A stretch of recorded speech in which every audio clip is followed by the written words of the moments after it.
Understand the universe, said Tesla. Think of energy, frequency, and vibration. Exactly.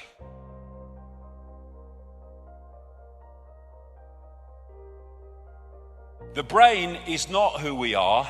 It is a processor of information and a communicator of information.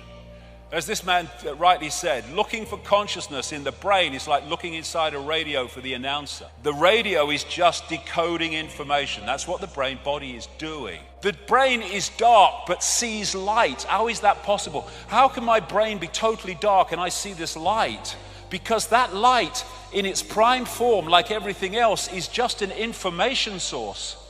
And I'm decoding that information source in here into the visual reality of light, because that's what the information contains. Thus, that's what it manifests when I decode it.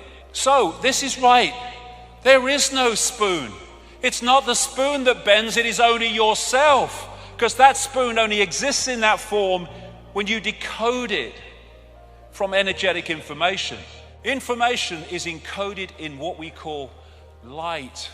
White light contains all the colors of the spectrum. Isaac Newton called the rainbow a spectrum because out of the Latin word for apparition or phantom, that's where we get the word spectre from.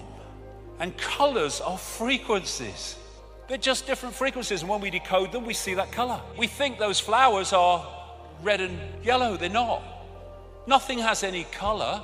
The color is decided in our perception of it by whether it reflects certain frequencies or whether it absorbs certain frequencies.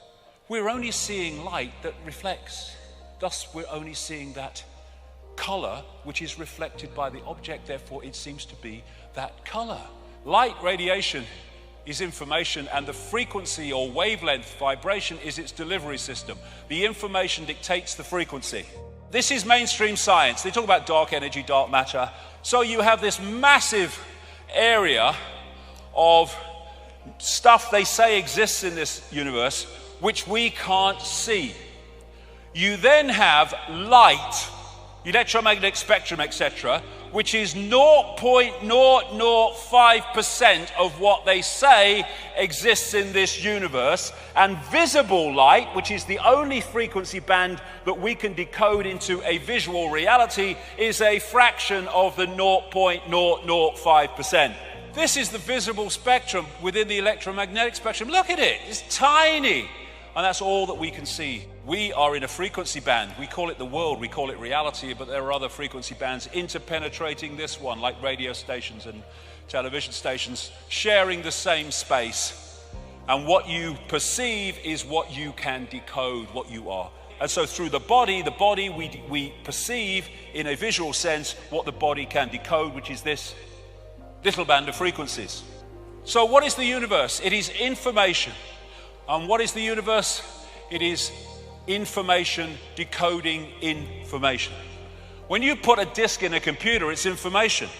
The computer is information. It decodes the information. One part of information is encoded to be decoded.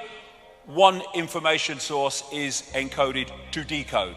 And that's exactly how our reality works, except the body is decoding and also encoding. The brain is massively part of the decoding system of this wireless cosmos. We do not have empty space between us. We have energy. We have electromagnetic energy. And we have in that energy information.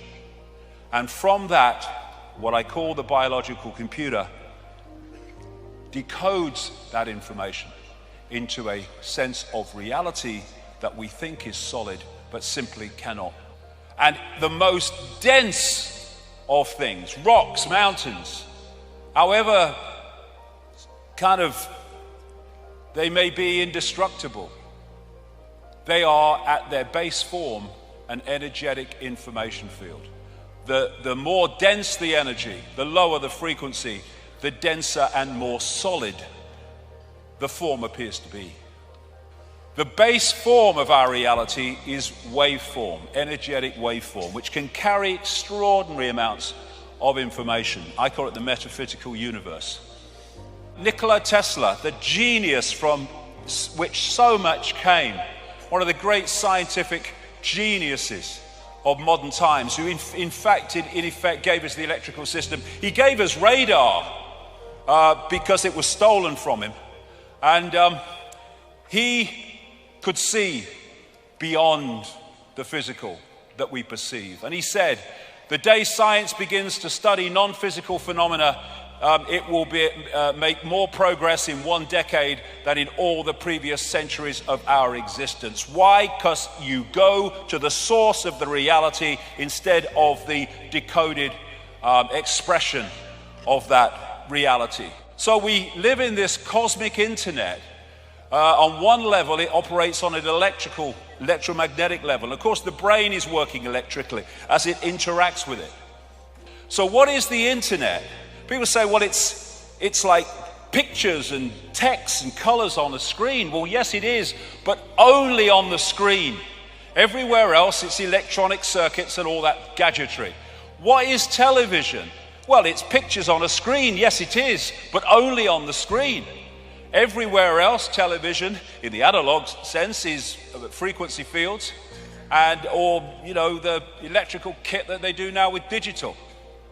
And our body-mind, the body-mind as I call it, is like a computer system which allows us to experience this reality. If you look at the body, it's just like a computer in its basic sense. When a computer don't work anymore, won't switch on, what do you say? My computer's dead. It goes into sleep mode to save energy. It has an antivirus system. That's our immune system. Best antivirus system ever. The brain is the central processing unit. And then you have DNA, which is basically the hard drive. And the senses are decoding systems, decoding information into a form that the brain can decode. So the senses are taking waveform information, vibrational information, they're turning into electrical information, they are communicating it to the brain, which then decodes that into a sense of reality we call the world we live in. The motherboard of the body, that is the system of meridian lines of energy used in acupuncture, which take information around the body. When information is passing around the computer too slowly, things start to malfunction. And what do we say? My computer's so slow today. Yes, because the information is not passing around at optimum level. When the information is not passing around these chakra systems and meridian line systems, then the computer malfunctions. We call it dis-ease, disharmony. What the acupuncturist is doing is using these needles and other techniques to make sure the flow of energy, information around the meridian system is optimum. This is why in ancient China they used to pay the acupuncturist when they were well, but not when they were ill, because his job was to make sure they never got ill. People say, you see this in the media, he's saying you put a needle in your toe and you cure a headache. That's crazy. Well, it's not crazy, it's perfectly logical.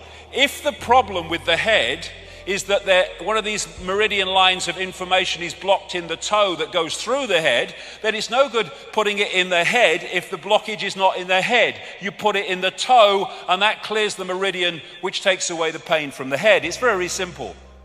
And I love that line. You see that on news programs. They're talking about a story. They'll say, well, what we know is, well, what do we know at any point? Until 1929, scientists thought there was only one galaxy in the universe, the Milky Way. Today, they estimate minimum 100 billion. From one in 1929. And at that point, they would have said, what we know is. Well, what do we know?